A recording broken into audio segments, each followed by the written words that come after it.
I'm Andy Agathangelou. I'm the founder of the Transparency Task Force. I started building the Transparency Task Force from scratch following a speech I gave on the 6th of May 2015.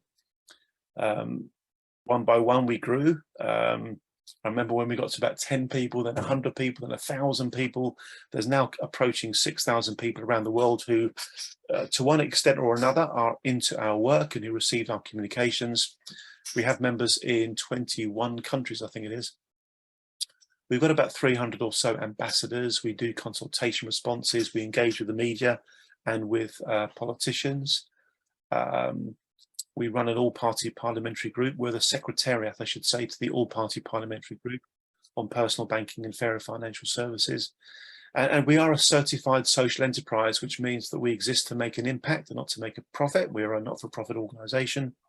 And we're frankly very proud of what we do. We punch well above our weight. We have very, very little resource, but through teamwork and goodwill and determination and blood, sweat and tears and all that kind of stuff, we'd like to think we're making a bit of a difference. So that's basically me and the Transparency Task Force. I could go on about the TTF for ages, but I won't. I'll hold it there.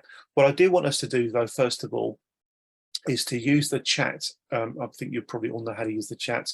What I want you to do, folks, please, and do this even if you've come to previous meetings, i.e. the one at 12 o'clock today or the one at 10 o'clock last night, please put 1 or 2 or 3 words that describe how the program last night made you feel when you were watching it. You know, what is the 1, 2 or 3 words that you would use to describe how you felt as a consequence of watching the program? So just put those words into the chat. If you don't use Zoom very much and you don't know where the chat is, just look for the icon that looks like a speech bubble. It's very easy to use, and just put the 1, 2 or 3 words that put you in there. I'll do the same thing myself. I'm not quite sure what we're going to do with these words. You might make a speech bubble or something out of it. Angry, definitely angry. Angry. Thank you for that. Yeah, I get these points being made. Somebody, I don't know who it was, somebody just said, oh, John Hayworth, UK in 2022. I get that. Shocked, angry, sad, sympathetic to victims. Barry James just couldn't resist going beyond 3 words. He says, unbelievable that Andrew Bailey can still be there. I think that's a feeling a lot of people would share. Okay, that's great. Thank you. If you haven't done it yet, just carry on doing so. You don't have to do this, but you know, it's a nice way to get some instant sort of thoughts about how the program went. We were really pleased with it. We were really pleased with it. We've been working with us and the other participants have been working with the people that made the Panorama program for about 6 months or so, and we've just been over the moon with the amount of interest they had in the work we've been doing.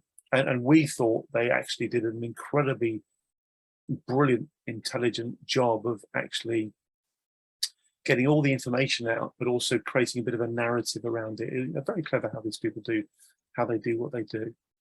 Okay, in a moment, we're going to be hearing from Paul Carlier. I'm assuming Paul's with us. Let me just double check that he is. Is our Paul Carlier with us? Yes, he is. Brilliant. So Paul Carlier is with us. So Paul's going to be sharing some additional thoughts beyond what he was able to share through the program last night.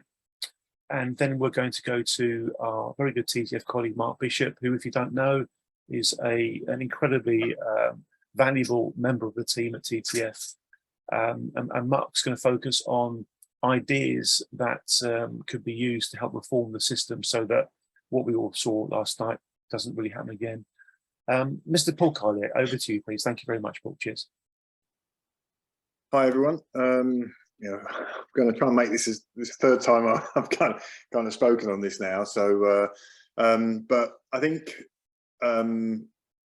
like Andy, I want to echo my thoughts that they did a great job putting together what was a complicated and difficult narrative and presenting it the way they did. They hammered home the really key points, that debunked this FCA position that everything about Blackmore Bond was beyond the FCA perimeter authority and powers, which is just a complete nonsense and is as dishonest today as it was when they first came out with that immediately following the collapse.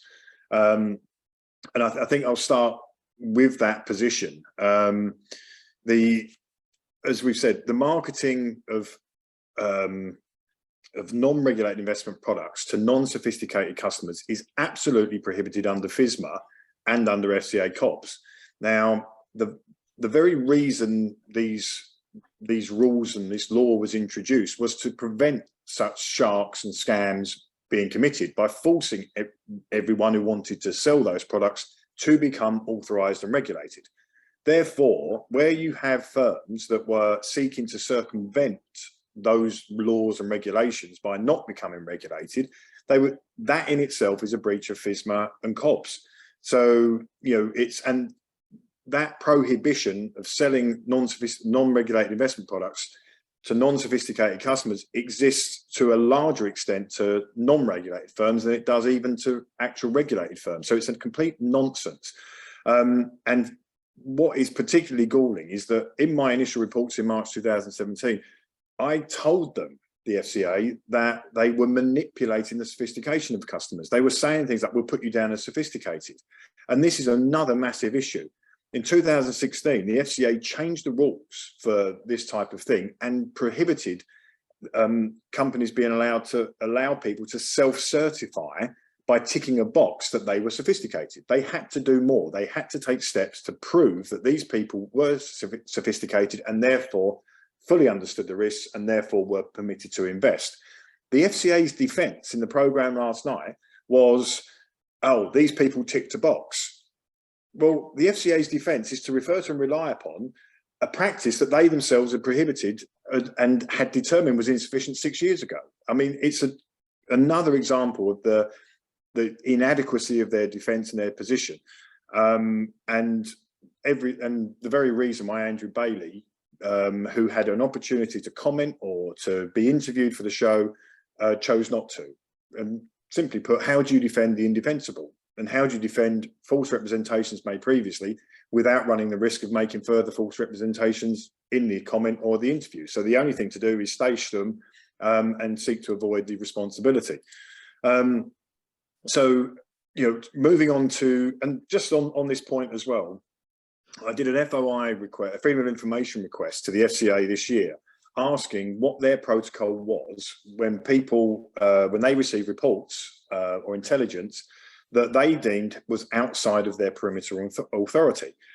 Mark Stewart himself wrote back to me and said that under those circumstances, they will themselves refer that intelligence and report to the appropriate body or agency, and they will signpost the person reporting it to that appropriate body or agency. I reported them in March 2017. I escalated it to Bailey and Stewart in August 2018, and I chased them again in August 2019. On not one of those three occasions did they ever signpost me to another agency or body, right? Which is obviously what they do if what you're reporting is beyond their perimeter and powers. In March 2017, I was told they were escalating it to the relevant department. And I know for a fact from internal documents I've got that is exactly what happened. It was escalated, but I've then got three different versions as to what happened next. But the important thing is as well, Mark Stewart told me in August 2018 they were making inquiries. When I chased again in August 2019, he tells me again in writing that it was part of their ongoing work. Well, them two statements by him are a year apart, but they confirm that they were investigating this for at least a year. Who does that if it's something that's beyond your perimeter authority and powers? Why would you spend a year of your time and these limited resources that the FCA keeps bemoaning on something that was beyond your perimeter authority and powers? The simple truth is it was absolutely and squarely within their perimeter authority and powers.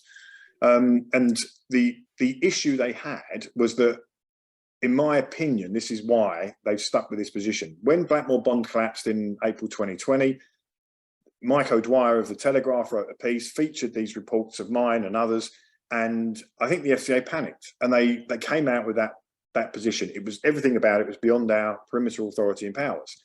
And once they'd done that, they'd committed themselves to something. You can't then later, as a regulator who are supposed to be beyond reproach and be honest and everything else, to accept the truth and fact would mean that they would have to admit to having lied to the press and the media and therefore the public when making that statement.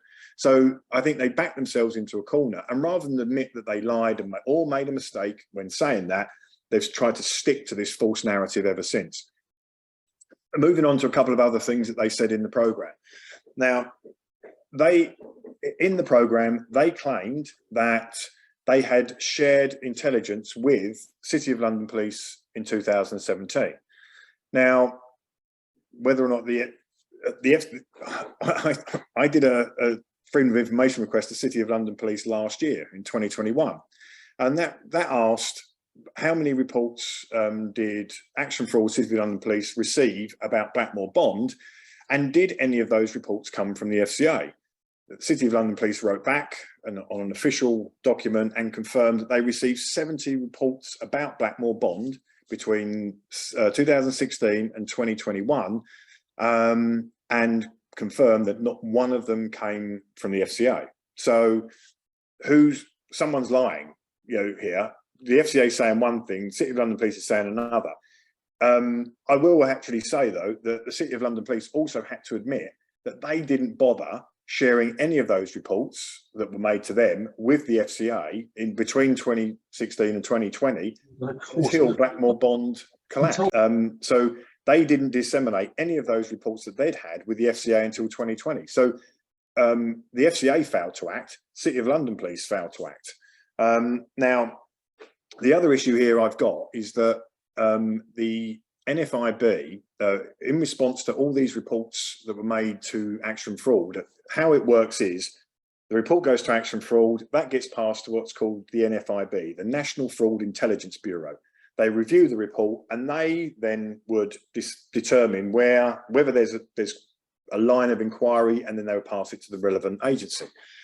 However, one after another of Blackmore Bond victims started sharing with me the responses that they had got from the NFIB, and every one of them said it has not been possible to identify a line of inquiry which a law enforcement organisation in the United Kingdom could pursue.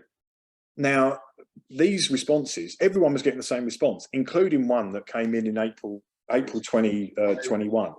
And it's disturbing in the sense that this is false, because the NFIB have access to all the intelligence about all fraud reports and investigations in the UK. Therefore, when saying this, the NFIB knew that Blackmore Bond directors Nunn and McCreesh were under investigation by the SFO for their role in the Capita Oak pension scam, a scam that they're alleged to have received £600,000 in commissions for introducing victims to. And that SFO investigation began in May 2017. Secondly, Surge Financial are also under investigation by the SFO for their role in the LCNF fraud.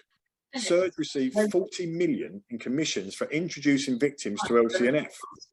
But Surge were also paid 7 million by Blackmore Bond for doing exactly the same thing in that scheme in 2017. So what we're talking about, these are about as glaring a line of inquiry as you can get. And let's not forget, we're not talking here, was there sufficient evidence to justify a prosecution? We're talking about, is there a line of inquiry, i.e. potential line? These were two blatant and clear and unequivocal lines of inquiry that Action Fraud, City of London Police and the NFIB knew about, and yet they were telling investors that there were none, which is absolutely false and dishonest. I therefore submitted a report to Action Fraud in April last year, but before they could respond to it, I dumped all my evidence on the City of London Police, said, here, have a look at that. That supports my Action Fraud report. What are you going to do about it? And basically to challenge them to try and fob me off with the same nonsense. They had to, I got a call from City of London Police. We discussed it. I got the initial nonsense about, limited resources and so hard to investigate, yada, yada, yada.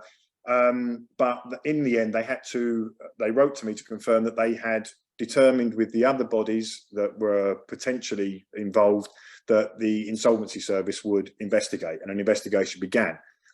We found out in the programme that it looks like the Insolvency Service have decided to take no action. I'm writing to the Insolvency Service and the City of London Police to say, oh, is that true? Insolvency Service aren't going to take any action? And if that's the case, going to challenge the City of London Police as to what they're going to do about it. Because if there wasn't sufficient evidence to warrant conduct that could be punished by the Insolvency Service, there's damn sure evidence that could be punished by or could be subject to a criminal investigation that City of London Police would have to hopefully now investigate. So yeah, so basically that's where we are. There's a lot of stuff they said in there last night that just is completely untrue. I mean, you know, all this about, you know, it being outside their perimeter, the airport car park scam, for example, non-regulated products investment products being sold by non-regulated entities. FCA intervened, and in 2018 the FCA actually secured 5 fraud convictions in respect to an unregulated investment product that was being sold and marketed by a variety of parties and individuals, none of which were themselves regulated. The FCA stepped in because they were being marketed to non-sophisticated customers, and not only stepped in, they secured and they prosecuted and secured 5 fraud convictions, and that's in 2018. So, you know, and the airport car park one, they intervened in 2017, the very same year that I reported Blackmore Bond. So, you know, I think it was great that the programme really did highlight this issue.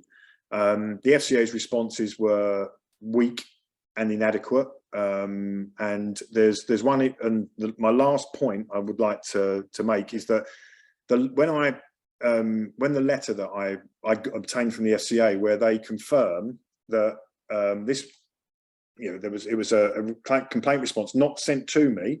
It was a draft that was produced and dated October 2020, and I got it via a data subject access request, and I'm sure they shared it with me by mistake. And in it, the investigator, and this guy had been investigating it for a year, he concluded that we missed an opportunity to act on your intelligence in 2017. And he further added that we also missed an opportunity to act on your intelligence, the latter of which was in 2018. So that is a conclusion by a guy that in October 2020 had been investigating this complaint for a year. That was his conclusion. The FCA claimed that, but in the document I had, you could see where it had been crossed out. So somebody had decided to cross it out. The FCA explained away the crossing out, saying that after that, new information and evidence came to light that rendered them that sentence as incorrect. It's not possible. This guy had access to all of the information and evidence the FCA had that dating back to March 2017. He investigated this for a year. That was his conclusion. There is no evidence or information that could have come to light after October 2020 that made it incorrect to say that the FCA missed an opportunity to act on my intelligence. What could possibly have come to light that changes that conclusion? Basically, there is nothing that could have come to light that changes that. So the problem was that the FCA had is that this guy produces those conclusions after a year of investigating, but it didn't fit the narrative that the FCA wanted. He then gets hauled off of the complaint, replaced by somebody else, and then I get a different version of events a year later that contradicted the conclusions in that letter. But the FCA's explanation just doesn't hold water. So, you know, rest assured, great programme. You know, we're not going to accept the FCA for face value, and you know, efforts will remain ongoing. And I think Mark or Andy will explain what those next steps that we're proposing are. Well, thank you very much indeed. Well, we'll change the format slightly tonight, guys. So before we pass over to Mark Bishop, I think it would be nice if we gave everybody that wants to the opportunity to ask questions of Paul. I can't remember who it was, but somebody said in the chat, Paul's a star, and I think you're right. I think you're right. Thank goodness for Paul. It was because of Paul that the Panorama programme happened. And you really, I think everyone knows this, I'm stating the obvious, your contribution to that programme was just absolutely astonishing, to use your word. By the way, Paul, I've noticed other people around you are using the word astonishing as well. It's infectious. So please do just wave your hand, either literally or digitally, if you know how to do that, if you'd like to put a comment or a question to Paul. before we pass over to Mark Bishop? Does anybody have anything they'd like to come in with at this point in time? I'm going to go to what we call gallery view so I can see everybody. Is anybody waving a hand at me? Richard Forrest has got a thumb up. Oh, Sue Johns, please do, Sue. Sue, I don't know if you've met before, but if I don't know if you've been to one of our events before, please spend a moment just briefly introducing yourself, explaining why this whole topic's relevant to you and your world, and then put your point to Paul. Thank you very much. And then we'll go to Michael Levi or Levy, and then we'll go to Mr. Richard Forrest. Thank you, Sue. Thank you. No, I haven't been to one of the Zooms before, but I'm involved with all the Facebook groups and etc. etc. Yeah, I was a purchaser of 2 lots of Blackmore bonds, right, and I've lost £17,000. Ouch. On a shop assistant salary, that's a lot of money. And I'm just very interested to this point that I've been bouncing around the chat here about the fact that I most certainly did not tick that I was a sophisticated investor, and I got the impression that most of the people, including those here tonight, had done the same. But it's starting I'm starting to realise now that a lot of people ticked that they were sophisticated investors, even though they weren't, in order to go ahead with the purchase. So I'm not quite sure, but I most definitely did not, and I'm kind of interested in what difference that makes and how to sort of proceed with that. I think that's pretty significant. Paul will pick up on it, I'm sure, in a moment. I'm sure Mark will have things to say as well. I think it's really significant. Paul, what do you say? Yeah, I mean, basically, this is what the FCA is claiming kind of absolves them of any kind of responsibility. That they're basically seeking to pin it on people that tick the box. But as we said, in 2016, it was prohibited. That was now no longer deemed sufficient. And the reports that I said, I mean, I was quoting, whenever I emailed the FCA with these reports in March 17, I was quoting verbatim what we were hearing. And one of the things that kept coming up was, don't worry, we'll put you down as sophisticated. So the actual investors themselves weren't ticking the box that they were sophisticated. The firm marketing it were. So that's key evidence. There's no evidence, and the FCA had the powers to go in and act and ask what. That isn't enough. They need to go, okay, did you get bank statements from these people? Did you get evidence to show their net worth, their tax returns, or something like that that would demonstrate that they were sophisticated, had some sort of investment qualification, or they were a high net worth? And it's clear to me that what we were hearing next door to us, that was never taking place. They were targeting pensions, and they were saying, don't worry, we'll put you down as sophisticated, because they'd sold this story that was so convincing, and they, oh, we don't want you to miss out, we'll put you down. But I did go through any kind of marketing palaver. I did it, completely off the page, off my own back. And so I know that I definitely what I put down. So there was no third party. Yeah, but the fact is that the whole point of them prohibiting the tick box being sufficient was to prevent people from being able to self-certify, because one of the key things about self-certification was how these firms and scammers were circumventing the process. They were a bit like self-cert mortgages back before that played a principal part in the crash. It was, you had to do more. You had to understand and get people to actually prove that they were sophisticated. It's not a it's not a criticism of you when you're faced with this opportunity, or it's a good investment. And let's face it, you were being told it was guaranteed. You were told there was an insurance policy, and there was an insurance policy. Wasn't worth the paper it was written on. And the FCA regulated insurance brokers is another angle we're looking at. They have a lot to answer for, because if it was an appropriate policy, why couldn't you get it from an EU or UK based insurance provider? Why did you have to go to Costa Rica? So the whole thing was that, that you ticking that box isn't sufficient. So even though you've ticked that box, that isn't sufficient and shouldn't preclude you from the protection that you were owed. And if you haven't ticked the box, then even more so. Yeah. Precisely. You raised a really good point, and thanks, Paul, for covering it so well. Let's go to Michael. Is it Michael Levy or Levi? It's Levy, actually. Levy got it wrong. Thank you. No, it's not a question of getting it wrong. It's not deducible, which is right or wrong. A bit like the FCA. And so I've got a quick point, and then I'll ask my question. I think a lot of this comes out of behavioral economics.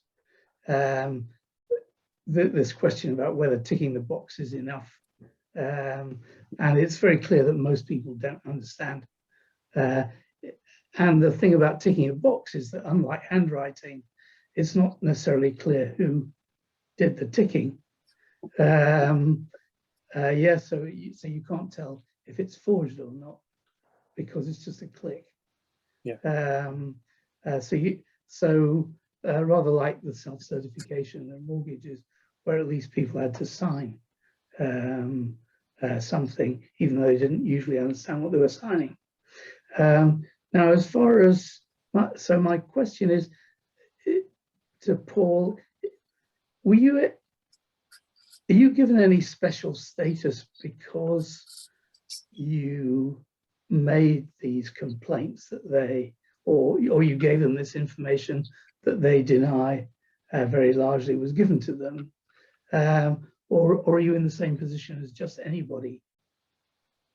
It's a good point, because they seem to be responding to you a bit better than they normally do. Well, it's a really good question, because I don't know if you're aware, Mark Stewart sought to downplay the FCA's failures last year by saying we had no whistleblower evidence to go on in respect to Backmore Bond. Now, what he's trying to do there is downplay the quality of the incoming intelligence, because it's widely understood that whistleblower intelligence is the best quality you're going to get, because often it involves real-time intelligence, from people that are in the heart of the matter and can point you to where other evidence is. And it's almost like a live TV feed, if you like, as to a crime actually occurring. So he tried to downplay that.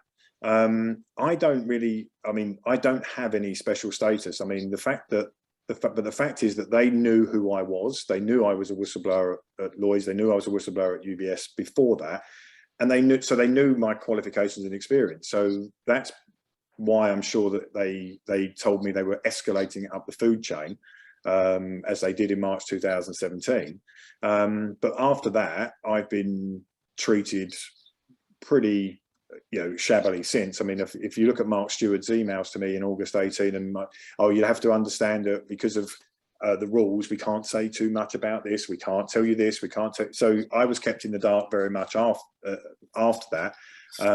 But I used a data subject access request to obtain all my personal information, because all right, if you're not going to tell me, I want to see what was going on internally after I made my reports, because obviously if I make a report, then they forward it or they mention it or discuss it, that qualifies as my personal information. I'm entitled to see copies of it. So that's how I was able to obtain a lot of the inner workings. So it wasn't necessarily that I had a different status. It's just that I had been very active in my communications with them, and quite forceful as well. I mean, I did refuse to be fobbed off, and but that created a body of internal documents that I had the right to access and obtain, but most others wouldn't have. If you hadn't made a complaint or report directly to the FCA, you wouldn't have had that opportunity to obtain anything internally. So yeah, Thanks, Paul. Yeah. Well, thank you very much. We're going to go to Richard Forrest, then we're going to jump to Mark Bishop for his presentation.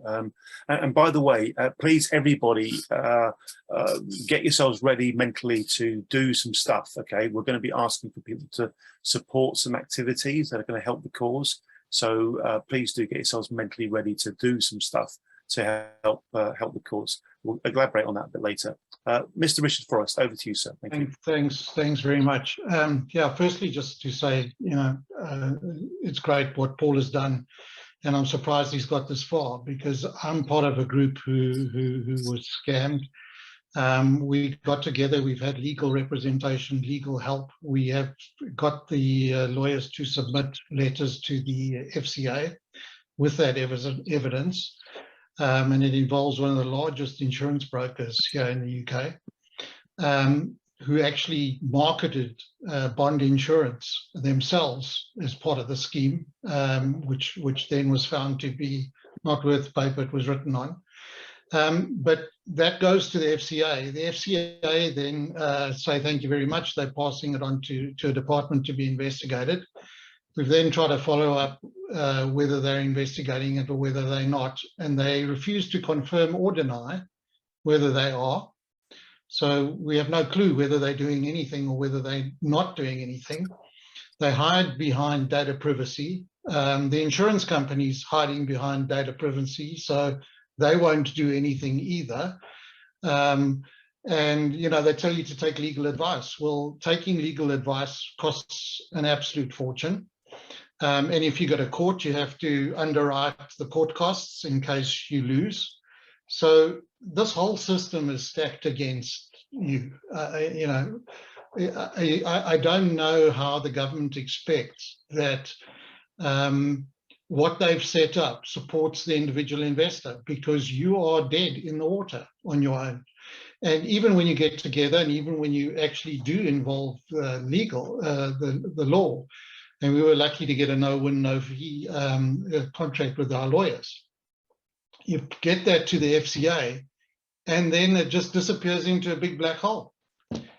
And there is a statute of limitations around how long we can take before we can take this individual who scammed us to court.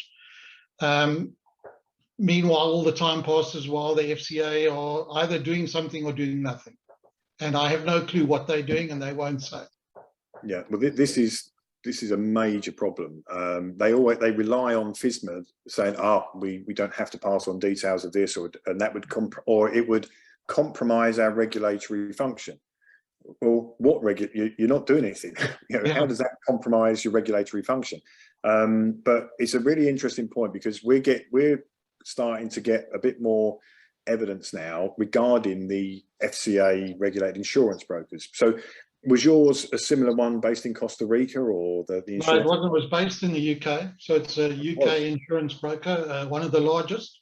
And was the insurance? I don't know if I'm allowed to mention names on this call or not. Don't know if I get ourselves into trouble, but so there's no need to. You might as well just follow up.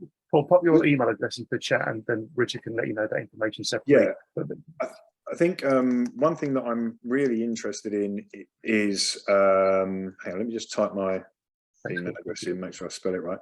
Because obviously the Blackmore bond insurance was provided by 2 firms in Costa Rica, but the policies were brokered by UK-based and FCA-regulated insurance brokers in the UK. So we think there's a really good opportunity. Was your insurance brokers were in the UK, but was brokers were in the UK. The insurance was, I think, a Spanish-based insurer. Okay. Well, I think I've got major issues with this insurance anyway. I mean, all I heard being promoted next door to us was that the principal was guaranteed by one of the world's largest banks. That was one of the quotes that I heard the boiler room next to us using. But last year I got evidence about these particular insurance policies, and they basically weren't worth the paper they were written on. They basically paid out as long as there was an absence of fraud by the directors and that the portfolio was properly diversified. Well, basically, it meant that it was never paying out. Well, and this is exactly the same thing. So it was the issue that the insurance company avoided it on is that the guy who took the insurance out filled out a form saying that he didn't have any other prior directorships that they should know about, which would have obviously exposed that he'd had other scams going. So because he ticked that box, they are saying, well, now we're avoiding because that's fraud. Yeah, well, so they avoided the policy. Yeah, and that's it. The thing is, when an investment collapses, I mean, I worked in financial markets as a trader for 27 years. When things collapse and investments go south, especially types like this that are unregulated, the chances are, I would say that the probability is like 95% plus that the reason it happened was because of fraud by the people involved, or the investment wasn't properly diversified. Because everyone knows that to be successful in minimize risks, you have to have diversified portfolio. Blackmore Bond was obviously investing 100% in one asset class, commercial property, so it could never be properly diversified, and they knew that from the outset. What sort of due diligence are they supposed to do? Can they just take a form and have the tick box and say, okay, job done? Well, this is the thing. Due diligence. We've got an insurance professional who's actually a victim of Blackmore Bond, who is helping me to basically produce a brief, a 2 to 3 page brief outlining where he believes that there is a case. And the primary thing that appears to be, and I haven't got the full details yet, but the primary thing is that there is an obligation under FCA regulation for the insurance provider or insurance broker to ensure that the customer gets an appropriate product. Now, I hate the word appropriate, because who defines what appropriate is? But it does give us, it makes it an arguable case, because I believe there's a case to argue here that the thing was never worth the paper it was written on. Therefore, it could not be appropriate for the purpose that it was being sold. So, I think it would be, and if you've got evidence of a different one as well, that actually helps, because, there's another two. Well, this is the benefit of these kind of sessions, because it wasn't, it was after I did the first Blackmore Bond presentation last year, where we reached out to people, invited people to contact me, and a whole other part of the picture started to emerge, and various parts of the picture started to emerge. And that then gave me enough to really interest the Panorama. And then we know what happened next. So what you're saying here, if you've got evidence of 2 such cases where the same thing happened, this is really valuable to all of you. With the same insurance company and the same individual broker. Yeah, well, it will be interesting. I'll put my email address in there. Yeah, I got it. Yeah, and we can then basically pinpoint if it's the same one involved, but the thing is, if we show there's a pattern and there's a systemic problem here, all the better for everybody, and all the more power to go with the FCA and say, right, what are you going to do about it? Because it falls within their perimeter. 100%. Thank you. I know I've used up a lot of your time, and it's been a very good. It's been a very, very good use of time. In some ways, what we're trying to do, folks, is collectively create a complete jigsaw puzzle piece. One person's got one jigsaw puzzle piece, another person's got another jigsaw puzzle piece, and we all kind of bring them together. We try to get the full picture. Once we've got the full picture, we can work out what to do. That was a really, really, really useful use of 5 minutes. Paul, thank you very, very much indeed. I'm sure everybody's going to be happy to do this. Can you please show your appreciation to Paul Carlier, not just for the presentation, but frankly, everything he's done so far. Well done, Mr. Carlier. Thank you very much, Paul. Thank you. Okay, Mr. Mark Bishop, over to you, sir. I've put a link to the All-Party Parliamentary Group Secretariat page that Mark is part of. I don't know how many hours a day Mark spends on a purely voluntary basis helping the cause in very general terms, and he's an absolute star being part of the community. He really, really is. Mr. Bishop, over to you, sir. Thank you. Thank you very much indeed, Andy, and thanks for everybody who's here and who's contributed to date. I'm going to do the exact opposite from what Paul has done. I think we worked together well. He's kind of looked backwards and said, here is some more really interesting information about Blackmore Bond that wasn't able to go into the programme. I'm going to look forward, and I'm going to be asking the question, how can we put things right? So what I'm going to do is to share screen. So this is really about how to put things right, and that's a deliberately chosen phrase because it can mean 2 things. It can mean how to put things right for the Blackmore investors, and how to put things right for society as a whole. And I'm going to really talk about both. What I'm essentially going to do is to put forward what we at Transparency Task Force believe is the best strategy for leveraging the media interest and the political interest that there is in regulatory failure as a result of Panorama, to do those 2 things: get justice in the short term for the Blackmore victims, and in the longer term to fix things for society so these kinds of scams stop happening as regularly as they do currently. So I'm first going to talk about the nature of the problem and specifically about the scale of it. Now, all of this first part comes from the FCA's own website. This is nothing that they would contest. They said that in 2020/21, £569 million a year was being lost to financial scams. And at that time, it was growing at 23% per year. They have also said that they believe that since COVID came along, it has been growing significantly faster than that. So it is reasonable, this is my assertion, not theirs, to claim that there is probably about £1 billion a year of a run rate of annual losses through financial services fraud. And certainly it was that number that was used as the headline in the title of the edition of Panorama.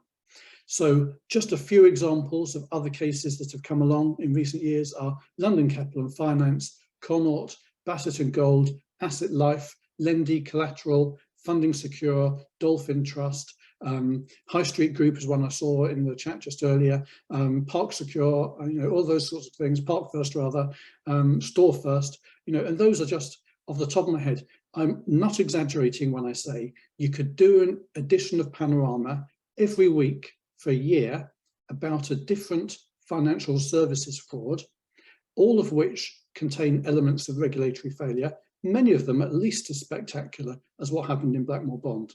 It's that bad. And I have to say this does not include other, what I would call non-scam regulatory failure cases. For example, the systemic mistreatment of SMEs by banks, the mortgage prisoners, this is where people borrowed mortgage, took out mortgages mostly before the global financial crisis, their banks went under, the loan books were sold to private equity firms, often American ones, who then kind of put up the interest rate on these mortgages way above a market level, but because the borrowers were no longer really eligible because of stricter mortgage criteria to get a loan elsewhere, and some of them were in arrears or had been in arrears because of the struggle paying this really inflated interest rate, they couldn't move their mortgages, so they're called mortgage prisoners. There's a few 100,000 of those. Then there is the Woodford case, which was also in the chat, not directly a fraud, but actually probably a far more egregious case of regulatory failure than anything including Blackmore Bond. Premier FX, that's an interesting one, a payment scheme that was also really a Ponzi fraud.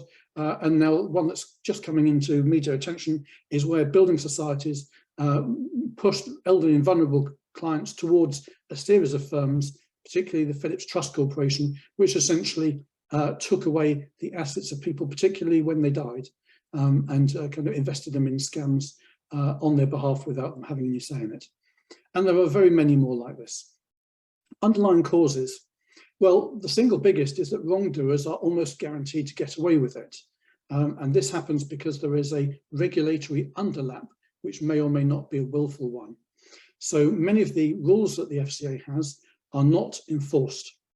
And the FCA is also not the lead prosecutor of fraud. So if it doesn't prosecute for regulatory breaches and it doesn't prosecute for fraud, then it doesn't prosecute.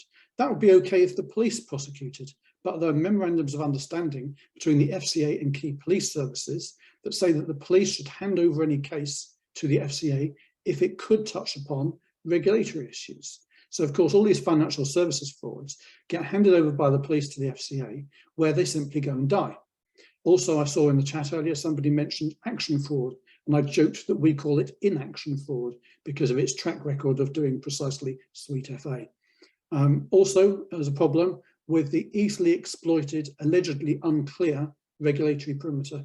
I'm not a lawyer, I'm not a compliance person, but I believe it's actually fairly clear what the regulatory perimeter is. But nonetheless, the FCA will tell you it's all very difficult, and that's why it's very hard. Even if you agree with them, it's made harder by the fact that the FCA allows what's known as cat flaps in the regulatory perimeter. So ways that firms that are outside of the FCA's regulatory perimeter, not regulated by the FCA, that would probably, even the incompetent FCA authorization team would never authorize these people because they're obvious criminals, that those firms can still operate in financial services with the blessing of firms that are within the regulatory perimeter. The first is called appointed representatives. A convicted criminal can be appointed as a representative of a financial services firm that is authorized by the FCA, and they can then go and do scams, and the firm will then try and disown that person's behavior. We didn't expect that he or she would do that. Authorized firms can approve promotions for unauthorized firms, thereby getting around the principle that you have to run an authorized firm in order to be allowed to issue financial promotions in the UK. You also get the problem of FCA authorized firms selling unregulated products and it not being clear to the consumer that they're taking a higher level of risk there. And as we've talked about a lot in the chat and in the Q&A, sophistication tests can be gamed in one way or another. there is an almost total absence of transparency, accountability and liability on the part of the FCA towards politicians and more so towards consumers. Now, this is one of the consequences, actually, and there are people on this call who are from the honest majority in the financial services industry. Levels of consumer confidence and trust in that industry is lower than any other sector in the UK other than social media. And when you think social media is almost totally unregulated, it's a wild space in which pretty much anything goes. And I was saying this morning that actually you can have, you know, a Russian spam bot, you know, a tinfoil hat merchant with crazy theories about nanotrails and 5G and vaccines, and you can have, you know, a predatory paedophile, and they all treated exactly the same as the Pope, and that can't be right. So financial services is very heavily regulated, but it's probably not very effectively regulated, given that the trust levels of that industry amongst consumers are so appallingly low. Actually, society is losing a big opportunity because of this. Consumers are failing to use financial services when it would genuinely be in their interests, and the industry is missing out on profit opportunities, the good, honest majority within the industry. So this is really the elephant in the room. The root cause of all of this is the FCA is unfit for purpose. The FCA is at best complacent, risk-averse and naive, and at worst, it's captured by the Treasury, banks and other big firms. So there is a theory, I personally subscribe to it, that the FCA was built to be ineffective so that it would go easy on the banks, because the banks have an outsized influence with the Treasury. Now you could say, well, that doesn't explain why they also seem to go easy on people like Nunn and McCreish. These are just a pair of wide boys in cheap suits from Manchester. Well, actually, the reason is what I call the three monkey problem. If you build a culture and a structure that says we turn a blind eye to all kinds of really big things, even if they're from huge banks and billions of pounds are involved, then it can't suddenly wake up and become effective when it's dealing with a couple of likely lads. Just not possible. So that's why effectively this negative externality has been created.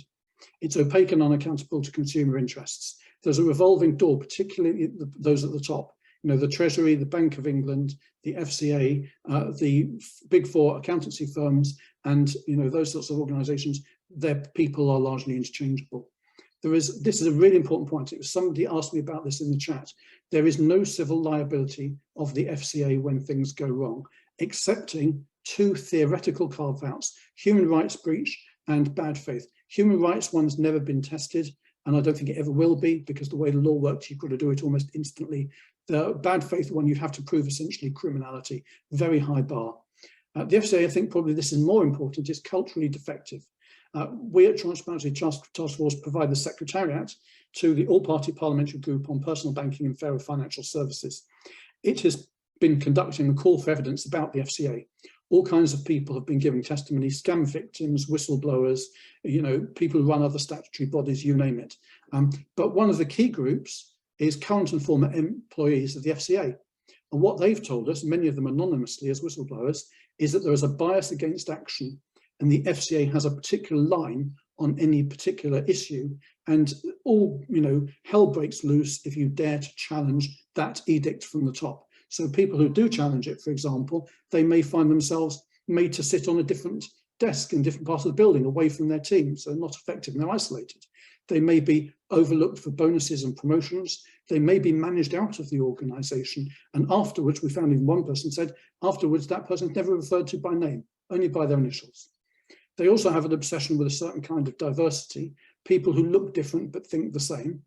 They hire a lot of graduates from the same few universities, particularly law graduates. Of course, it's good to have some lawyers, but actually if you have people with very similar backgrounds and all expect to get very similar types of job in the future, then you will end up with people who tend to have the similar worldview and are subject to certain economic incentives. Perhaps those ones have to do with not challenging the industry if you want to go and work for it. A phrase I used in my testimony was useful idiots led by high-functioning sociopaths. I said that because I think the people on the coalface genuinely want to do a good job. The people at the top genuinely do not want to do a good job. They're there to protect the banks. And what they're actually doing is they're exploiting and making look like fools the people at the bottom, the coalface people, because they are being ordered to do stuff that is largely a waste of time and money, rather than the stuff that they should be doing that would make them effective. Taken together, it means it's spectacularly unfit for purpose. and financial fraud will spiral until we deal with this elephant in the room. So we at Transparency Task Force try to be constructive. You know, I've been very critical just now, but we want to do this in a constructive way. I think you should never make a criticism unless you're also prepared to talk about how things can be improved. So in this context, our job is to talk to politicians, and we've had them in 2 previous meetings today, about how they can fix things. And uniquely, there is a wonderful opportunity for them to do that. You know, people on this call, some of you may love Brexit, some of you may hate it, many of you may be on the fence. But Brexit is a reality, and one of the things that it means is that there is an absolute need for the UK to reshore or bring back overall responsibility for its financial services regulations. And this is being done in an Act of Parliament called the Financial Services and Markets Act. It will be an act when it comes into law. That had its first reading in July, it will have its second reading in early September. It should pass into law by about May. And any new piece of legislation can be amended or modified by parliamentarians in the Commons and the Lords through the democratic process. And we are already talking to them. We had this morning an MP, I'm not going to name that MP, who said, you know, get in touch with me, let's work together on drafting and laying some of these amendments. We had a peer who said, I agree with you on all of these, and we can write 2 of them if you can write the 3rd. So that is how helpful they are being to us already. We are achieving this. So if we want to try and get things done by amending this legislation, we do have an opportunity. So what a lot of people do is they look at the bill as written and they say, how can we make it better by actually modifying what's there? But actually, far more important is the stuff you can't see, the things that aren't in there, including other things can make much bigger changes. And that's the business that we're in. And Panorama and Call for Evidence about the FCA together give us the leverage we need. We're also going to try to get the MPs that work well with us and to get on the Parliamentary Bill Committee. They get involved in, you know, drafting changes to it and making the case for changes to government. And then even better, we will invite them, or we'll get them to invite Andy and me to go onto the committee. So this is how it will hopefully work. So now I'm going to talk about some of the changes that we are going to try to get parliamentarians to put forward and hopefully to pass. The first one, and this is the really big financial one for Blackmore investors and for many other people who've lost out through regulatory failure, is that the FCA should compensate them. I mentioned earlier, the FCA has broadly exemption from civil liability. It also has to operate a complaint scheme, which parliamentarians intended would be able to give compensation in circumstances where people lost money because the regulator made mistakes. But actually what they did foolishly was they allowed the regulators to write the complaint scheme, and they also made any recommendations of awards purely recommendations and not mandatory. So there's no obligation on the FCA if the Complaints Commission recommends that they pay redress to actually do so. So we want to create those things, get both of those things onto statute. This would actually be very significant because it would incentivize the regulator to perform its statutory functions to a high standard, because if it doesn't, then it would have to pay out compensation. That compensation ultimately would be visible, the amount of it, in their annual accounts, and would be used as a judge of how effective they are. Even more so, those bills would then pass via the FCA's levy to the industry, and firms in the industry would be really angry about having to pay a much increased levy, and they would be saying, now we really need to fix the regulator. For the first time, they would be on the same side as consumers. We need effective financial regulation. You'd also need to give them a waiver from the Limitation Act for the first 6 years so that they couldn't say, this case is out of time, we don't want it to go into court. There must also be an easy process for paying out on legacy cases via the complaint scheme. The FCA knows where it's screwed up, it just doesn't want to admit it. There is a legal argument that says this is going to be unachievable because it's what's called retroactive. It creates a liability that didn't exist before based on past actions. Now, there is an argument actually that that's wrong. The argument is this: when Parliament decided that the FCA should not be civilly liable, but it should have a complaint scheme, their intention was that the complaint scheme would be a very easy way, without the cost of litigation, very quick way for consumers to be compensated for regulatory failure.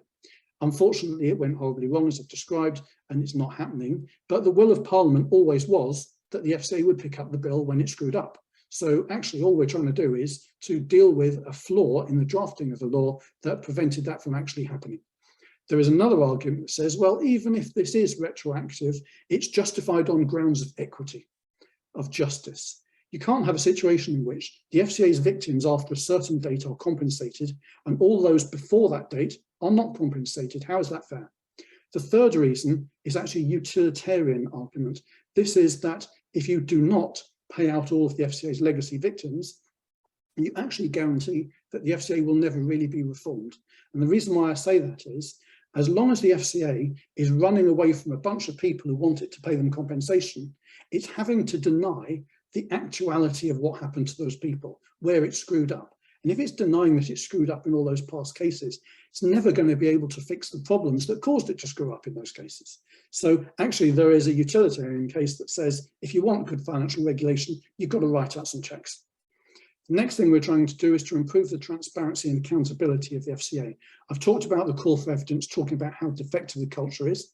There's been a report published late last year that basically proved that the HM Treasury was influencing the FCA improperly in a particular case. There's also been an employment tribunal in which evidence has been put forward to the same effect. So it's quite worrying because the FCA is supposed to be independent of the Treasury. If actually it's being influenced by it, and in turn you could argue that the Treasury is influenced by the city, then we do have a real problem there. There is a need for the voice of consumers to be heard better. And actually, as the bill stands, it's going to make matters worse. Insofar as the FCA has to listen to anybody at all, it has to listen to what's called 4 statutory panels. These are panels of groups that representing certain interests that make representations, and the FCA can either go with what those representations are, or it can say, well, we'd rather not. That's all that there is in the way of, checks and balances on the FCA, really. One of those is a consumer panel. The FCA appoints its people. People like Andy and I have tried to get on it. We're not allowed on it because we're critical of the FCA. The people on it tend not to be critical. There are 3 industry ones, but in this new bill, it's proposed that there'll be 2 more industry ones, and there'll be a 6th panel, which will be about doing a cost and benefit analysis, which actually is about an argument for not having too much regulation because it imposes costs on the industry, and therefore it will probably be packed with, management consultants and people like that who have been working for the industry. So we do see that as not being on the side of consumers. So if you've got a 6-to-1 ratio in terms of these panels, then you need something more. And in fact, if we look down under to Australia, Australia had a Royal Commission a few years ago about its banking and financial services industry because there'd been a number of scandals. Nothing like as many as we've had, but to them it looked bad. So they had this Royal Commission, and one of the key findings was you need better representation for consumers. So they created what they call an oversight body, and the oversight body was tasked with asking the question, is the main regulator in Australia, ASIC, it's the equivalent of the FCA, is that acting in the interest of consumers? If not, how could it do it better? We think the same thing is needed in the UK. We call it the Financial Regulators Supervisory Council. Our proposal actually goes a bit further because we think it needs to, because the problem is more intense. The third proposal that we're putting forward is about a duty of care. The idea here is that authorised firms would owe a duty of care to consumers. Now, there's been a talk today about, in Blackmore Bond and in other contexts, about insurance brokers that provide insurance that provides supposed guarantees about one thing or another. And often when you look at those policies, they're really not of any use at all. And one of the reasons there is that perhaps they were brokered or bought by the perpetrators and not by the people whose interests are actually insured.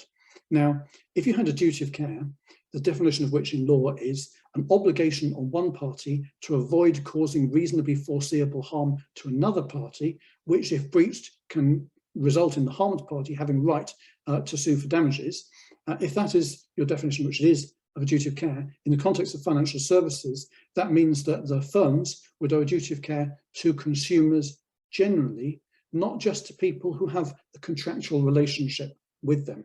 So if it was clear to an insurance broker that this insurance was for the benefit of consumers, then they would be required to think about whether consumers would actually be protected in the kinds of scenarios, including fraud, that might emerge in some of these cases. And if the answer was they didn't think about it and they didn't ensure that there was a reasonable attempt made to protect consumers from harm, then they could be liable. Now, this would be enforceable by consumers in the civil courts and not just by the FCA. The interesting story about this duty of care is, those of you, if you do follow financial services regulation developments, is that for years, for probably 23 years, consumer advocates and good politicians have been trying to get a duty of care. And last year, they drafted an amendment to a piece of legislation, the Financial Services Act 2021, obliging the FCA to consult on introducing a duty of care and bringing forward rules by a certain date. The FCA instead consulted on something called the consumer duty, which is a different thing than the duty of care. It sounds really impressive, but actually it doesn't amount to a hill of beans, largely because it has lots of exclusions and there is no right of consumers to litigate if there is a breach. Therefore, it's wholly dependent on hoping that the FCA will use its enforcement, restitution and redress powers to get redress for consumers, and that seldom happens. So actually what's happened really is the FCA has kind of flicked a V at Parliament and said, you created an obligation, we don't really like it, so we've done something slightly different. What are you going to do about it? And I think that Parliament should assert itself and say, well, actually, we're going to create a statutory duty of care.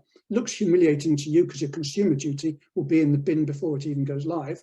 But actually, that's what happens if you ignore a statutory obligation which we placed upon you, which is what you've done. So I'm now going to talk about why this proposal will work. Well, the most important thing is payouts for legacy victims. They're essential. They're required for natural justice, and you'll never fix the FCA until they happen. Also, as I mentioned very briefly, firms' economic interests will be aligned with the consumers' ones because they'll want to keep down these costs. Consumer oversight body would replace or displace the Treasury influence that's being placed on the FCA. It shouldn't be. Duty of care would recharge negative externalities of firms' behaviour on those firms, and firms would no longer be able to dodge misconduct costs by hiding them in regulatory failure. Of course, individuals can do a lot to make this happen. The most important thing is every single one of us can, and in my view should, write to our MP. Now, Transparency Task Force will circulate 3 versions of a letter in the next few days. One of them is for Blackmore investors. Another one, just slightly different, is for victims of other regulatory failure cases. And the third is for people who are not victims of these cases, but are generally campaigners and stakeholders who want to improve financial services regulation. Separately, the liquidators of Blackmore Bond will provide a template letter for people who are investors in that scheme. It will be very similar, I suspect, but it may be slightly different. But that will go out effectively with their implied endorsement, and they've got the database of all of the investors, so we can be sure it will get to everybody. So the key messages in that letter to the MPs are: support our amendments to the Financial Services and Markets Bill. We will provide suggested drafts in due course. And please come and let us know, Transparency Task Force, if you are in agreement with these measures. The reason why that's important is we want to know which MPs are on our side and helpful, because we'll be talking to them about getting those amendments to actually happen. I'm now going to just briefly talk about the alternatives. First for Blackmore investors and then for everybody else. So the Blackmore investors could ask for an independent review, and it has been mentioned in the chat. And I said then, I'm not the biggest fan, but I do think there is a place for it. I would personally, for tactical reasons, not be calling for one now. I'll explain why.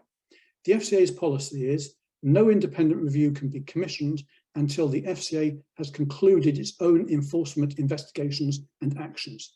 I think it's quite likely that there will be prosecutions, unusually in this case because of the profile of it and the degree to which the FCA failed to curtail the fraud. So we could be 3 to 5 years away from that lot concluding, and then probably another 2 years before the report is published. The report may not be as effective as you hope that it is. If you read, for example, the LCF one, it's absolutely brilliant. It sounds really good, but actually it's only part of the truth. The full truth is much worse than that. So it'll be a partial whitewash. The earliest you'll see it is 2027, in my view. And the tactical reason why I wouldn't be making a lot of noise for it now is if you're delivering the message, we want to change the law to get these people compensation, but you're also delivering the message, let's have an independent review to find out what really happened. You're making it very easy for the FCA and the Treasury to say, we should get the independent review and see what its findings are before considering any of these other measures that are being proposed. So you give them the opportunity to kick the whole thing into long grass, and in years ahead into the future, you will not have the focus on you've got now. Panorama has given you a huge amount of media attention and attention from politicians. I would strike while the iron is hot and ask for what you want. Incidentally, simply because the FCA will not commission an independent review until it's finished its own enforcement action, you are not losing anything by throttling back on the independent review now, because you're not going to get one for a few years anyway. So that's one option. Next option is you could complain to the FCA about what it's done, and then you could escalate it to the Complaints Commissioner. Now, problems with that are, firstly, the FCA will say these complaints are stayed pending the outcome of our investigations. Same thing if you go to the Financial Ombudsman Service. So they'll just sit there on the file. Better to complain later when you've got more information than now when you've got only part of the picture. So I don't think you're going to get anything out of that. Even if you did get a finding from the Complaints Commissioner that recommended you a paid redress, even if you got that, well, the LCF people have got that. And the FCA simply said, we're not obliged to honour her recommendation. We choose to pay no money. So you'll get no compensation from that. You could sue the FCA. I believe you'll lose. You could do what the LCF people did and argue that the Parliament should create an act that says that you should be compensated from Treasury monies. In theory, you could do that. In practice, the reason why LCF investors got that was because there were so many of them, and they did a mass letter writing campaign. Obviously, Blackmore Bond is much smaller.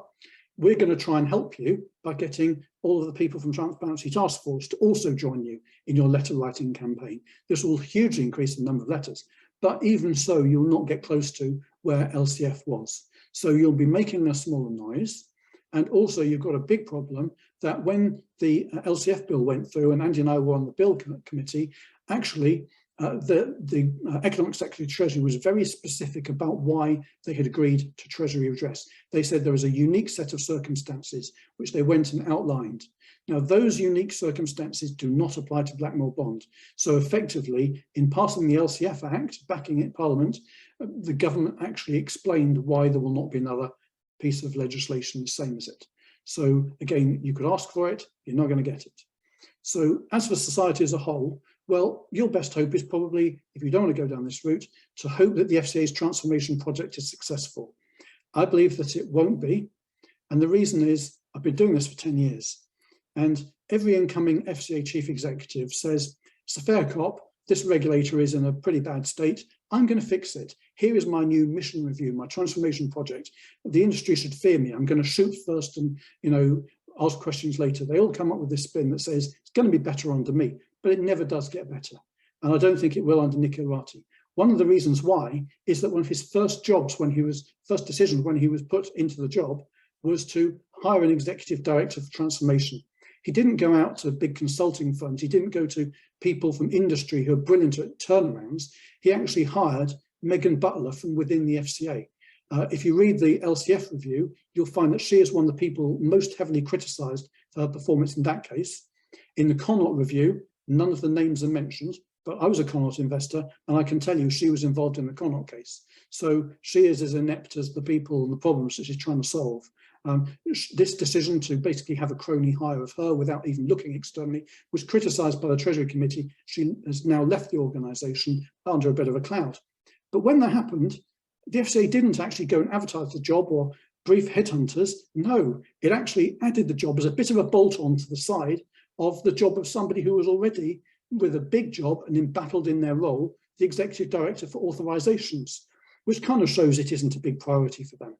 So also looking at the FCA's broad behaviour in other areas, it continues to delay, deny, deflect in all of the other cases that we're dealing with when dealing with campaigners. So its responses to freedom of information requests and data subject access requests is generally to try and give away as little as possible that's sensitive.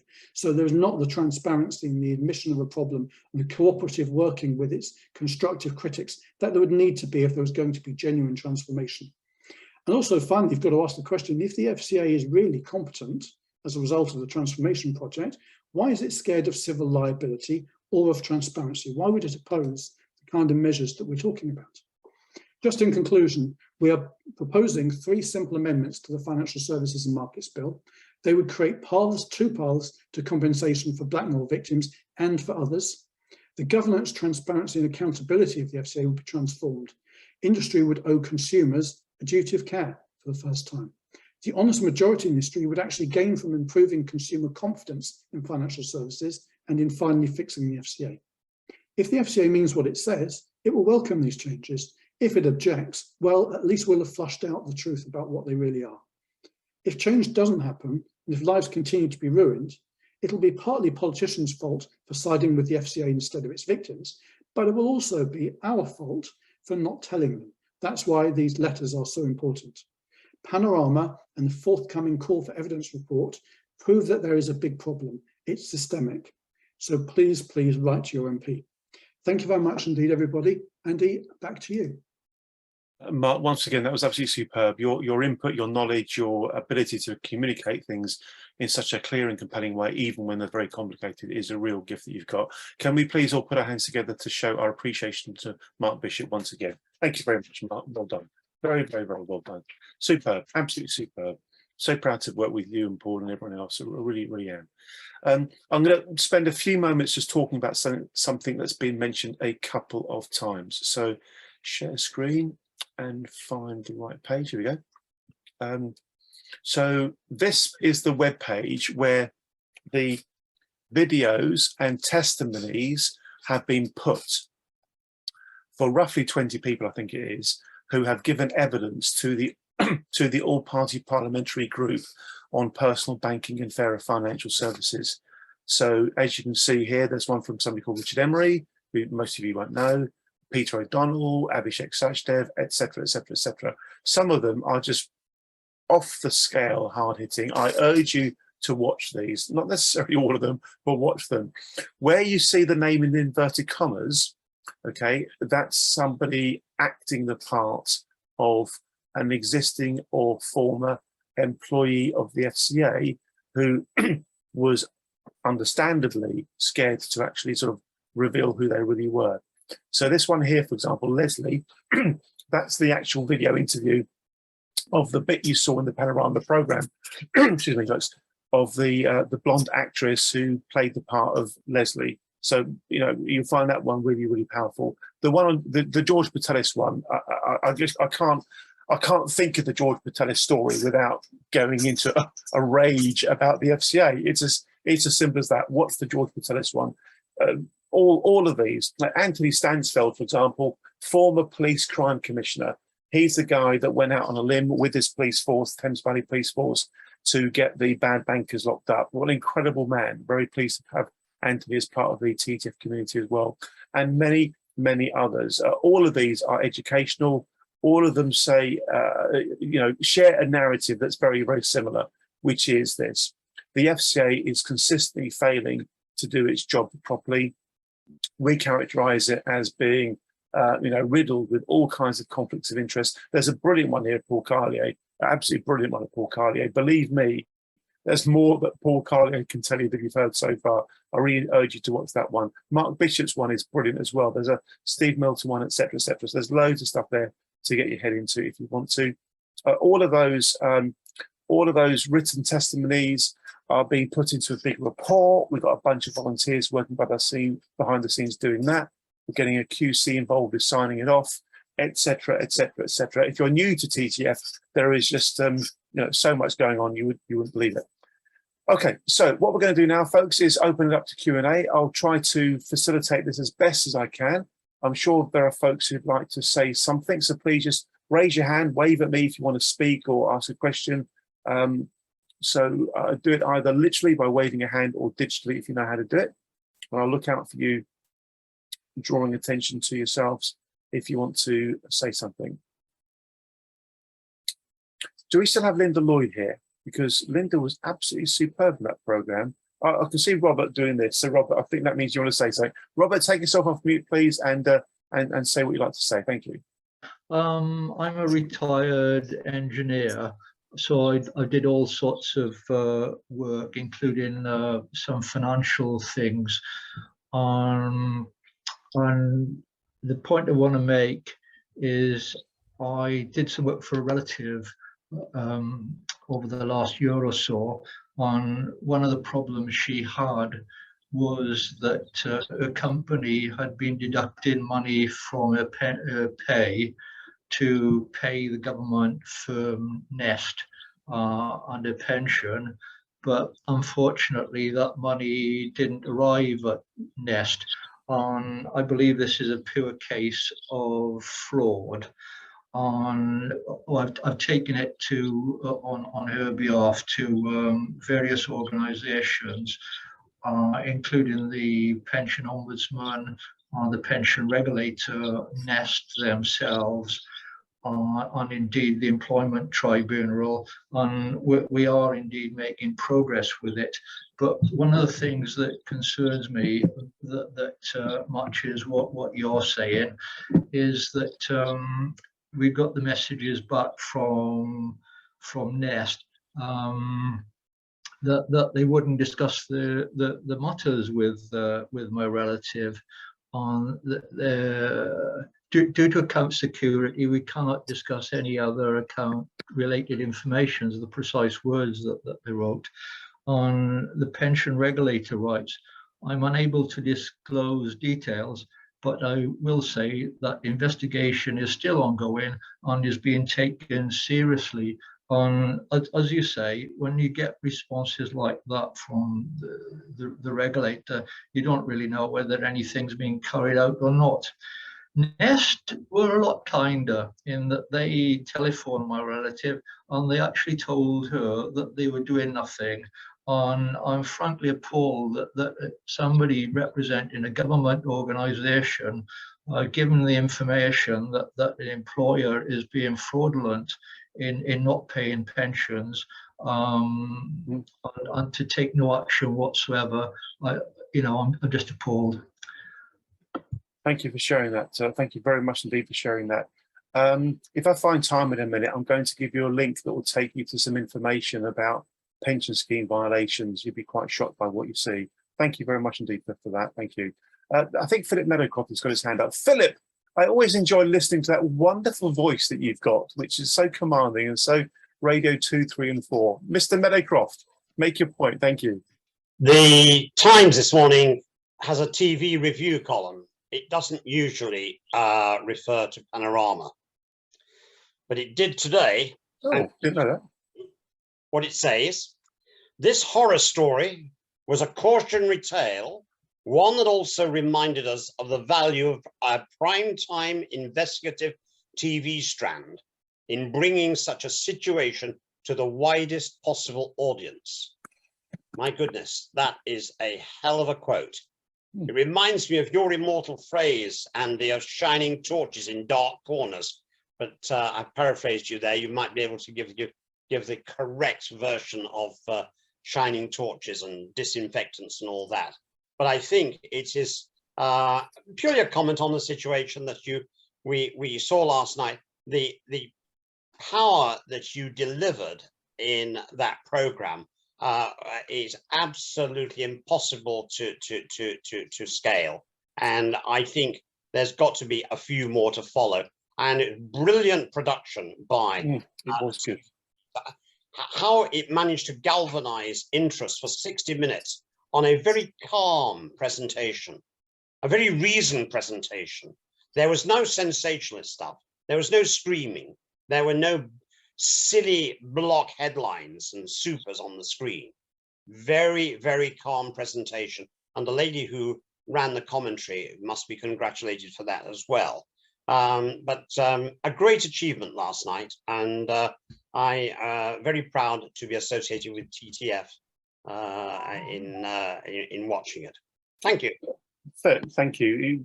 As always, you're wonderfully supportive. Your very kind comments. Thank you, Philip.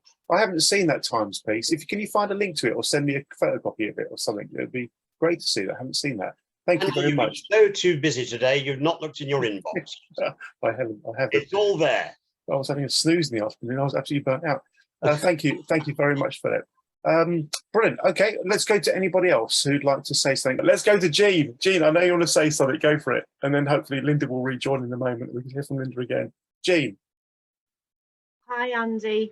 Well done again. I watched Panorama with great interest last night. Again, very calm and reasoned. But can I just rewind a little bit with regards to Nona McCreesh? I know I believe on the programme it said that the selling agents, it didn't name them, but they were under investigation by the SFO.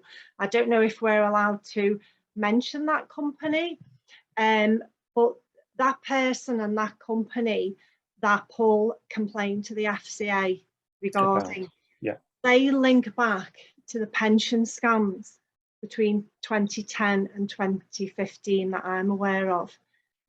So my involvement with the Pinnacle pension scheme, which links to Capita Oak and the people, the various parties involved, that particularly targeted veterans. So again, last night we had the RAF veteran lost his pension.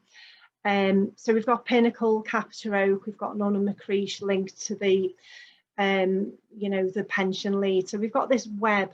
But Nunn and McCreesh were FCA authorised, and I know people who had invested in Store First were first approached and dealing with Nunn and McCreesh for health insurance, and that on their paperwork when they say they are FSA authorised. This again shows the problems that were going on at that time between 2010 and 2015 pre-pension freedoms.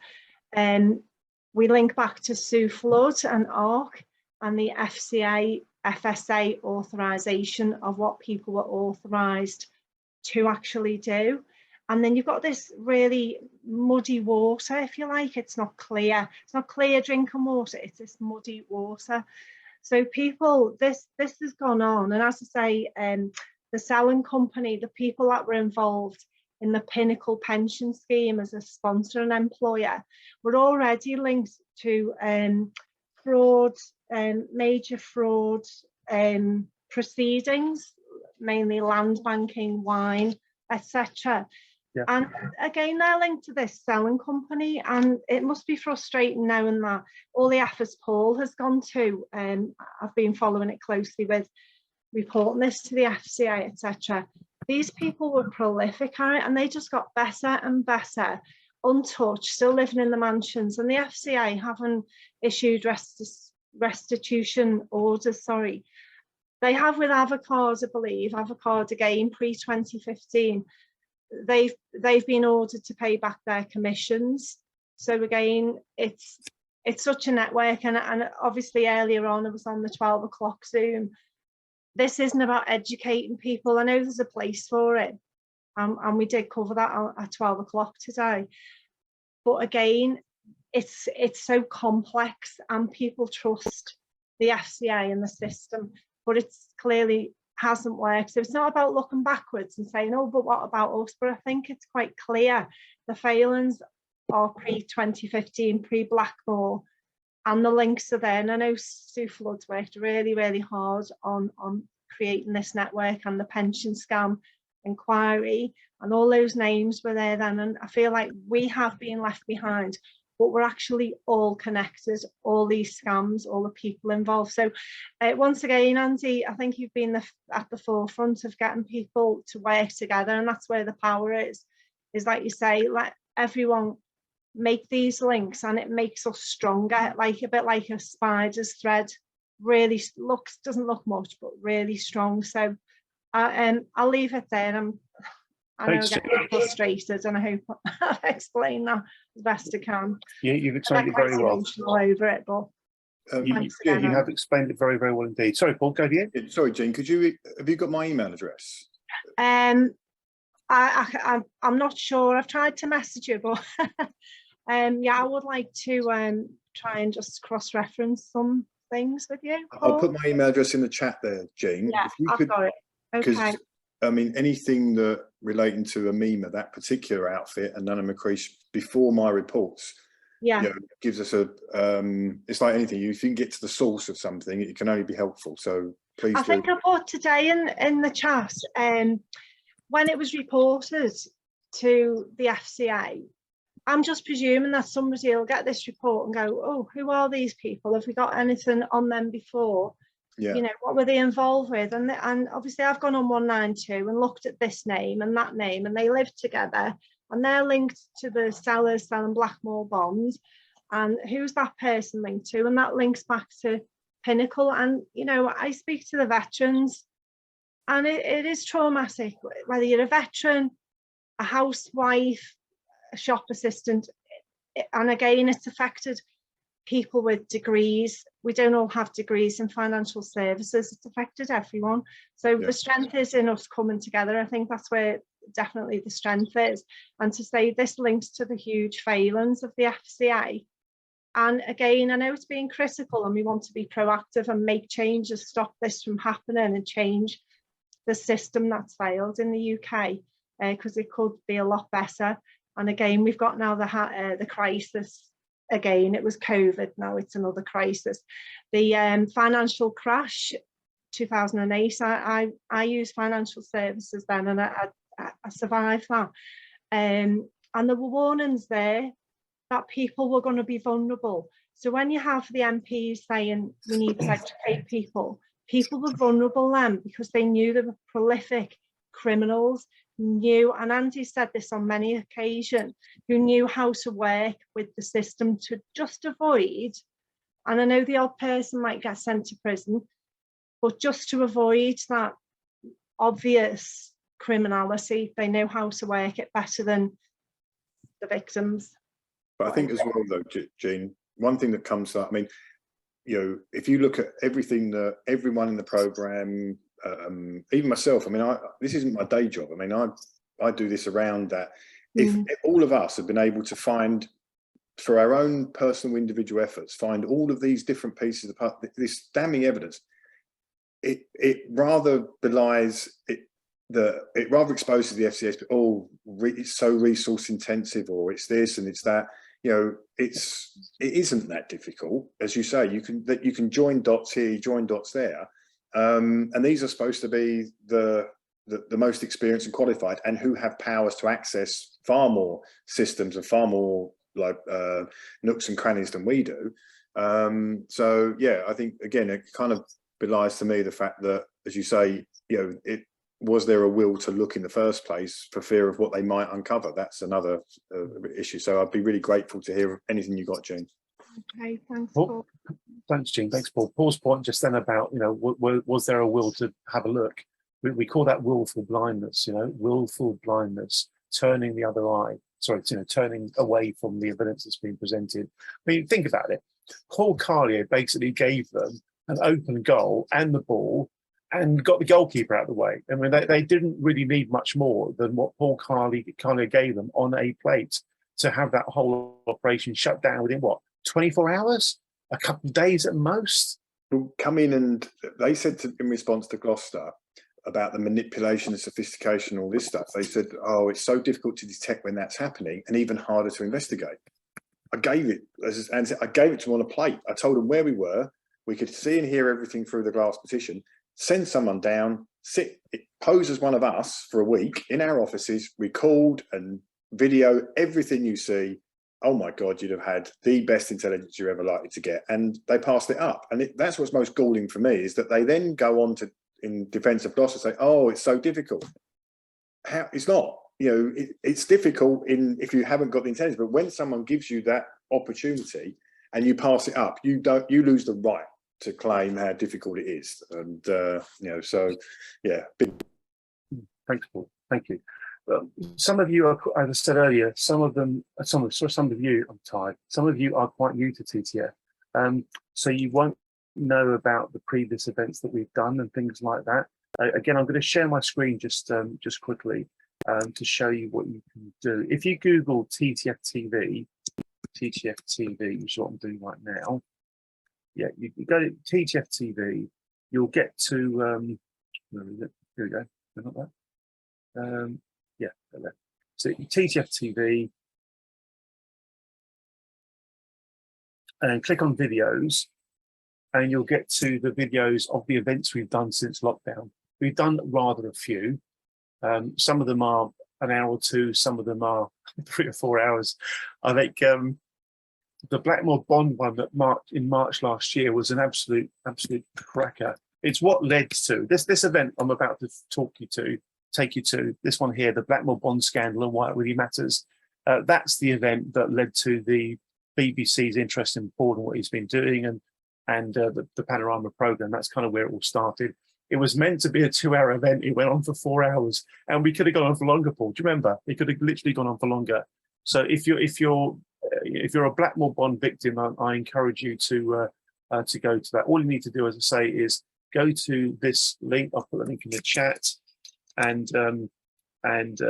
put the word Blackmore into the search bar, the search box, and that video will come up. There's loads of others in there. There's loads and loads and loads and loads. We've been very busy, very, very busy.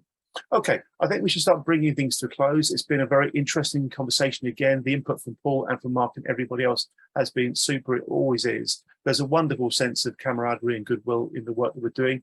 And I think it's because we basically believe in what we're doing. We all want to make the world a better place.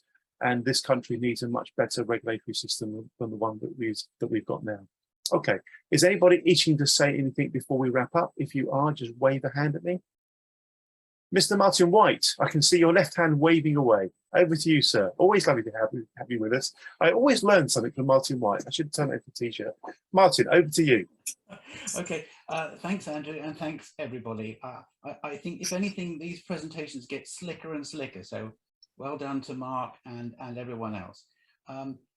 There's not enough time for me to do what I wanted into the chat, but I don't know if anybody remembers many years ago, after the financial conduct, after the FSA was going to be replaced by the Financial Conduct Authority, etc., a document was produced called The Route to the FCA, or The Road to the FCA. And it was produced, I think, around about Christmas time, and then the FCA was going to be started up on the 1st of April, the following year, obviously, nicely timed and everything. And this document sort of invited responses, and I think there were 3 of us responded. And I wrote a personal submission all about culture and all sorts of stuff. Didn't get any response at all. And I rang up sometime later, and it had gone to some sort of PR person because they were worried about it. Now, what I can do, it is actually available on the UXA website, and I was having trouble finding the link to it. Is it this one? Let me just cut in, Martin. Is it what I've just put in the chat? Is it this? Does that look like it? Journey to the FCA? That's the document to which I responded. Exactly, yes. Okay, lovely. That's right. The link's in the chat. I just found it. Thank you. Carry on. That's the link to their document. It's not the link to my response. I did my response on a personal basis, but I managed to attach it to something I did later that I published. And so what I can do after this call, Andy, I can find that link and let you see it. I mean, it's I'm very happy that that document entirely can go in the public. Well, it's in the public domain intentionally. That would be very, very helpful. If you email it to me and copy in Chelsea, then Chelsea, when we do the post-event stuff tomorrow morning, please include it as a link in the notes that get circulated. We'll definitely do that, Martin. People will find that very, very interesting indeed. Thank you. Brilliant, absolutely brilliant. I'm just reading the exchange between Mark Bishop and Derek. Mark's a truly, truly talented guy. Thank you very much, folks. Okay, does anybody have anything else they're itching to say before we wrap up?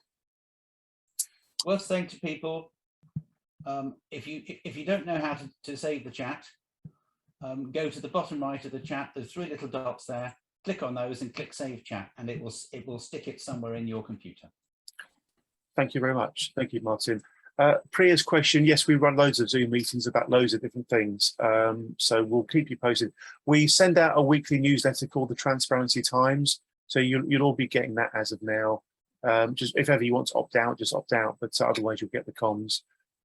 So thank you very much indeed. Okay, super stuff. We'll wrap it up there, folks. Thank you very, very much indeed. Appreciate your time, appreciate your efforts. Well done, Mark. Well done, Paul. Well done, Linda. Well done, Paul and Jane Stevens. Well done, John Robbins. Well done, Linda Lloyd. Well done, everybody, for helping to make happen what happened. We have good reason to be proud of the teamwork and the effort and the intent behind what we're trying to do. Good night, all. Have a good one. Thank you. Bye-bye.